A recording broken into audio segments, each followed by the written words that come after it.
Online हजारों रुपए उड़ा देते हैं तब गरीबों की याद नहीं आती। आलीशान शादियों में गरीबों की याद नहीं आती। जब भोजन वेस्ट होता है तब गरीबों की याद नहीं आती। पार्टीज में, रिजॉर्ट्स में जाते वक्त गरीबों की याद नहीं आती। होटल जाकर हजारों के बिल भरते वक्त भूखे गरीबों की याद नहीं आती। बस मंदिर बनते दिखा नहीं कि विरोध शुरू। कंफ्यूजन। मंदिर बनाने से या मंदिर में दान देने से अच्छा है वो पैसों को गरीबों में बांट देने चाहिए। कई लोगों के मन में ये प्रश्न उठता रहता है कि हम जैनों द्वारा मंदिर में दान किए गए जो देव द्रव्य के करोड़ों अरबों रुपए हैं जो मंदिरों के काम में आते हैं, अगर ये पैसे गरीब जैनों को दिए जाए तो उनकी तकलीफ दूर हो जाए। वो पैसों से जैनों की पढ़ाई होगी, जैन अपने घर बना पाएंगे, खाने पीने की चिंता तनिक भी नहीं रहेगी, बीमारी में हॉस्पिटल डॉक्टर के बड़े बड़े खर्चों को वो भर पाएंगे। अरबों रुपयों का खर्च मंदिर के पत्थरों में करना उससे तो अच्छा है कि जिंदा जैन में करना। अगर जैन ही नहीं होंगे तो मंदिरों का क्या करेंगे? एक एक मंदिर बनाने में करोड़ों रुपए लग जाते हैं, उतने रुपए में तो जैनों का उद्धार हो जाए। ये प्रश्न कई बार जैनों के मन में भी उठता है। आजकल फिल्मों के द्वारा ब्रेन वॉश कर लोगों को धर्म के खिलाफ सोचने पर मजबूर करना बहुत आसान हो गया है। प्रश्न उठना गलत बात नहीं है, लेकिन बिना जानकारी के उस प्रश्न के संबंध में कोई भी जजमेंट दे देना वो शायद गलत है। तो इसका सलूशन क्या है? इस प्रश्न का जवाब देने से पहले इतना स्पष्ट कर देते हैं कि ये जवाब समझने के लिए सिर्फ लॉजिक नहीं, श्रद्धा भी जरूरी है। भारत सरकार ने बजट की घोषणा की, उसमें 50% से भी ज्यादा रकम सिर्फ डिफेंस के लिए तय की गई, बाकी की रकम अन्य कार्यों में। भारत के कुछ लोग जो भोले, अनपढ़, नादान हैं या जो पढ़े लिखे लेकिन जरूरत से ज्यादा होशियार लोग हैं, उनको ऐसा विचार आ सकता है कि इतने सारे रुपए संरक्षण में क्यों देने, प्रजा के विकास में लगाने चाहिए थे ना। हम सबको कितनी जरूरत है, इधर लोग भूखे मर रहे हैं और उधर सरकार बंदूकें खरीद रही है, इधर 2 टाइम का खाना नहीं है और उधर मिसाइल पे मिसाइल टेस्ट की जा रही है। उस वक्त जो बुद्धिमान अथवा समझदार लोग हैं वो क्या कहेंगे? वो कहेंगे कि अगर हमारी सुरक्षा का ही इंतजाम नहीं होगा तो हमारा विकास क्या काम का। आतंकवादियों की गोलियों से अगर हमको मरना पड़े तो हमारे विकास का क्या करेंगे। हम भी ये स्वीकार करेंगे कि सुरक्षा अत्यंत आवश्यक है, उसके बाद विकास। अब ये बात हमारे जैन धर्म से भी जोड़कर देखते हैं। मंदिरों का, प्रतिमाओं का, तीर्थों का निर्माण जैन के जैनत्व की सुरक्षा का काम है। घर, भोजन, शिक्षण, मेडिकल, बिजनेस वगैरह कार्य जैनों के विकास का काम है। ये कैसे, वो भी देख लेते हैं। मंदिर, प्रतिमा, तीर्थ, उपाश्रय आदि सब चीजें 2 तरह से फल देती है। नंबर 1 तत्काल यानी कि तुरंत, नंबर 2 थोड़े टाइम के बाद का फल। तत्काल फल यानी कि इंस्टेंट फल, और वो है सद्बुद्धि। जो आत्मा मंदिर आदि का माध्यम लेकर, निमित्त लेकर प्रभु की भक्ति करते हैं, उनका क्रोध शांत होगा तो उनका परिवार खुश होगा, उनकी पैसों की लालच कम होगी तो उनके कस्टमर्स खुश, उनकी वासनाएं शांत होगी तो कई लड़कियां उनका शिकार नहीं बनेंगी, उनमें न्याय नीति प्रकट होगी तो देश और सरकार दोनों को प्रॉफिट, उनमें हिंसा के भाव कम होंगे तो क्राइम्स में कमी आएगी आदि। ये बहुत लंबी लिस्ट है और सिर्फ जैन धर्म में ही नहीं, आप कोई भी धर्म में देखो तो जो लोग मंदिर के साथ, भगवान के साथ सच्चे मन से जुड़े हैं वो लोग बड़े बड़े अपराधों से बहुत दूर रहते हैं। यहाँ पर उनकी बात नहीं हो रही है जो दिखावे के लिए मंदिर, भगवान या सुगुरु से जुड़े हुए होते हैं, बल्कि उनकी बात हो रही है जो समर्पण भाव से जुड़े हुए होते हैं। देशद्रोह, आतंकवाद, बलात्कार आदि अपराधों में इन लोगों के नाम लगभग सुनने में नहीं आएंगे। विश्व में आज सबसे ज्यादा जरूरत अगर किसी चीज की है तो वो है सद्बुद्धि। विकास से भी ज्यादा जरूरत है सद्बुद्धि की। जिन्होंने विकास पाया लेकिन सद्बुद्धि नहीं पाई, वो तो आज दुर्बुद्धि के कारण कितने सारे लोगों को दुखी कर रहे ही है। वो एक खुश, उनके साथ अनेक दुखी। उदाहरण के लिए कोई गलत नेता चुना गया हो तो वो जनता को चूना लगा देता है, वो अकेला खुश, बाकी उसकी पूरी प्रजा दुखी। लेकिन जिन्होंने विकास नहीं पाया लेकिन सद्बुद्धि पाई, वो विकास का सुख भले न पाए फिर भी सद्बुद्धि के कारण खुद खुश रहते हैं, किसी को भी दुखी नहीं करते हैं।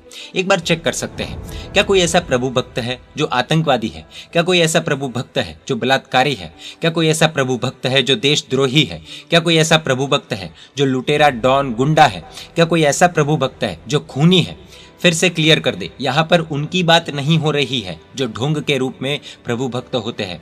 आतंकवादियों को, बलात्कारियों को, देशद्रोहियों को, लुटेरों, गुंडों, डॉन को, खूनियों को देखे तो वो मंदिर जाने वाले नहीं होते, प्रभु भक्ति करने वाले नहीं होते, लगभग नहीं।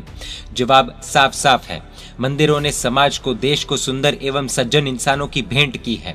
जितने उत्तम मंदिर, जितनी मनोहर प्रतिमा, जितने बड़े तीर्थ, उतना ही वह भक्तों का भाव हद बाहर का, उतना ही वह प्रॉफिट भी ज्यादा। जितनी जबरदस्त भक्ति प्रभु की, उतने ही उत्तम गुण व्यक्ति के जीवन में विकसित होते हैं। तो ये है मंदिरों का सबसे मुख्य प्लस, इंस्टेंट प्लस, समाज एवं देश को सपोर्ट करे वैसा प्रॉफिट, सद्बुद्धि। अब दूसरी बात, हम किसी को पैसा तो दे दे, लेकिन उसके पास पैसों को रखने के लिए जेब ही न हो तो, तिजोरी ही न हो तो, हम किसी को गाड़ी तो दे दे, लेकिन उसे गाड़ी चलाना ही न आता हो तो, ड्राइवर रखने की अनुकूलता न हो तो, ठीक वैसे ही समझने जाए तो अगर लोगों को, जैनों को स्वयं या फिर गरीबों को कुछ भी देंगे, फिर भी अगर उनका पुण्य ही नहीं होगा तो हमारा दिया हुआ भी टिकेगा नहीं। सामान्य पुण्य से वस्तु तो मिल जाएगी, लेकिन विशिष्ट पुण्य के बिना वो टिकेगी नहीं। आज दानवीरों ने करोड़ों अरबों का दान दिया ही है और दे ही रहे हैं, फिर भी भिखारी भिखारी ही रहे, मजदूर मजदूर ही रहे, गरीब गरीब ही रहे। ऐसा क्यों हो रहा है? बहुत कम लोगों के जीवन में आंखों को लुभाए वैसी ग्रोथ हुई है।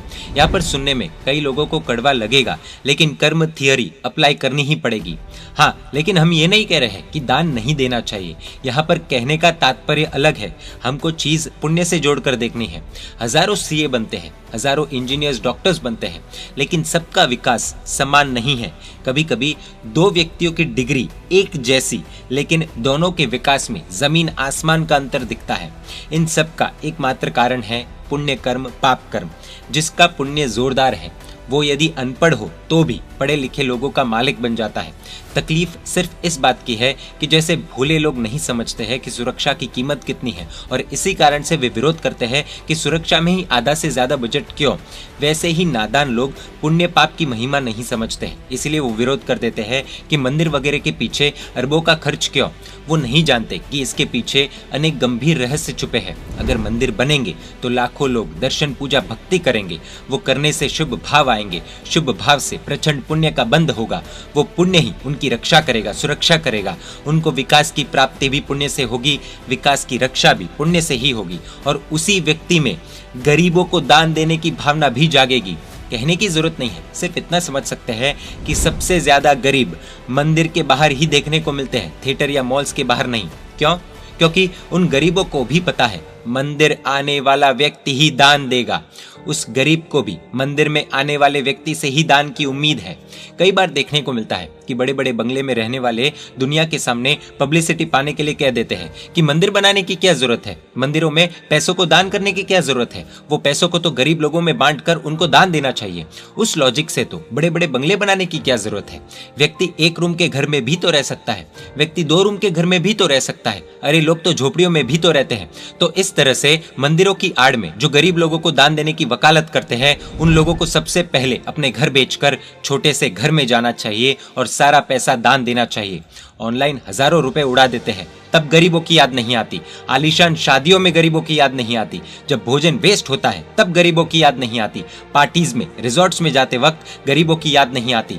होटल जाकर हजारों के बिल भरते वक्त भूखे गरीबों की याद नहीं आती। लाखों रुपए खर्च करके घूमने जाते हैं तब गरीबों की याद नहीं आती। एसी हीटर ऑन करते वक्त, महंगे कपड़े खरीदते वक्त गरीबों की याद नहीं आती। लाखों रुपए के फोन खरीदते वक्त, गैजेट्स खरीदते वक्त गरीबों की याद नहीं आती। हम सबकी लाइफस्टाइल कैसी है वो हम खुद जानते हैं। ये लिस्ट इतनी लंबी है कि कई लोगों के कान से धुआं निकल जाए। ऐसे समय पर गरीबों की बिल्कुल भी याद नहीं आती। बस मंदिर बनते दिखा नहीं कि विरोध शुरू। एक और बात समझने जाए तो हमारे देश की सबसे बड़ी संपत्ति कोई है तो वो है संस्कृति। हमारे पूर्वजों ने इतने मंदिर बनाए कि इतने आक्रमणों के बावजूद वो हम तक पहुंचे, सिर्फ इसलिए कि हम धर्म का हाथ पकड़े रखे, हम हमारी संस्कृति से जुड़े रहे, हम साधर्मिक भक्ति की एवं दान देने की संस्कृति से जुड़े रहे। हमारे मंदिर हमारी संस्कृति की पहचान है। मंदिर ही नहीं रहेंगे तो धीरे धीरे संस्कृति नष्ट हो जाएगी। साधर्मिक भक्ति की, दान देने की संस्कृति की ही हम बात कर रहे हैं। जब संस्कृति ही नहीं रहेगी तो साधर्मिक भक्ति कौन करेगा, दान कौन करेगा? दया भाव, करुणा भाव ही नहीं रहेंगे तो साधर्मिक भक्ति कौन करेगा, दान कौन करेगा। इन शॉर्ट, मंदिर एवं भगवान की प्रतिमा आदि सब कुछ इंस्टेंट में सद्बुद्धि के लिए है। मंदिर एवं भगवान की प्रतिमा आदि सब कुछ परंपरा में पुण्य के द्वारा हमेशा के लिए सुख प्राप्ति के लिए है। भारत में गरीबी हटाओ आंदोलन तो बहुत हुए, लेकिन करोड़ों गरीबों का पुण्य ही नहीं था, तो बेचारे गरीब गरीब ही रह गए। कई गरीब आए, कई गरीब गए। कई व्यक्तियों ने गरीब अवस्था में जन्म लिया, गरीब परिवार में जन्म लिया और गरीब रहते हुए ही मर गए। सिर्फ गरीबी नहीं मरी, कुल मिलाकर उत्तम कोटि के अगर मंदिर बनते हैं, हर मंदिर में मनोहर भगवान की प्रतिमा हो और लाखों लोगों को वो भगवान के दर्शन वंदन पूजन में जुड़ने का लाभ मिलता हो, तो उन सब में सद्बुद्धि आएगी, वो श्रेष्ठ इंसान बनेंगे, उन सब के पास जबरदस्त पुण्य भी आएगा। उसके प्रभाव से वो इतने आगे बढ़ेंगे कि खुद तो सुखी बनेंगे, दूसरों को भी सुखी बनाने की प्रचंड शक्ति के मालिक बनेंगे। हाँ, समय की मांग अनुसार कितने मंदिर होने चाहिए, कैसे मैनेज होने चाहिए, स्ट्रैटेजी और प्लानिंग के साथ सब कुछ होना चाहिए, वो एक अलग विषय है। उस पर चर्चा अलग से हो सकती है, अलग से होनी चाहिए। लेकिन मंदिर का ही विरोध करना, यानी कि संस्कृति का विरोध करना, धर्म का विरोध करना, जो कि बिल्कुल भी सही नहीं है। मंदिर बचेंगे तो संस्कृति बचेगी, संस्कृति बचेगी तो देश बचेगा, देश बचेगा तो हम बचेंगे। इसलिए खुद को बचाने के लिए भी मंदिर अनिवार्य है। लॉन्ग टर्म में जो हमें ही बचाता हो, हमारी ही रक्षा करता हो, ऐसे मंदिर का विरोध करना सुसाइड से, यानी कि आत्महत्या से कम नहीं है। जैन मीडिया पर ऐसे वीडियोस आते रहेंगे। देखने के लिए आपको Jain media YouTube channel subscribe कर नोटिफिकेशंस के लिए बेल आइकन प्रेस करना होगा। आप हमें फेसबुक और इंस्टाग्राम पर भी फॉलो कर सकते हैं। परमात्मा के आज्ञा विरुद्ध कुछ भी कहा हो तो मिच्छामि दुक्कडम। जय जिन शासन, जय महावीर।